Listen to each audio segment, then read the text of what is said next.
When we witness obvious evil, whether it's ICE agents shooting people in broad daylight, or an Iranian government opening fire on tens of thousands of its own people, it can be tempting to want to blame individuals, to say those are horrible, corrupt, immoral people. Or in Christian terms, sometimes we call them the devil or the antichrist, as if evil can be reduced to one person. The reality is evil exists in complex systems in which we can all be complicit. And there's a couple of ways these systems work.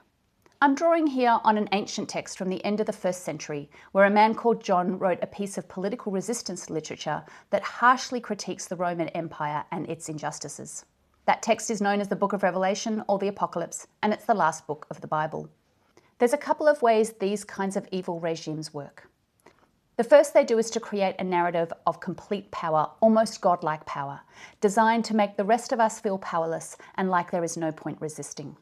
The second thing they do is use propaganda incredibly effectively to convince us or even seduce us that their vision is the only one that will bring prosperity and peace.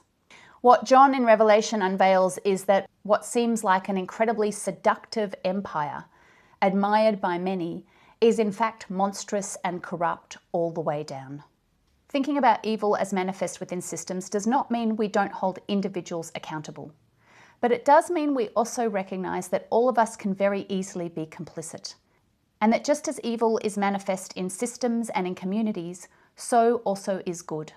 The answer to such a thing is a community like we're seeing around the world, rising up in protest, speaking love instead of hate, speaking hope instead of fear, speaking unity instead of division, and speaking justice instead of oppression.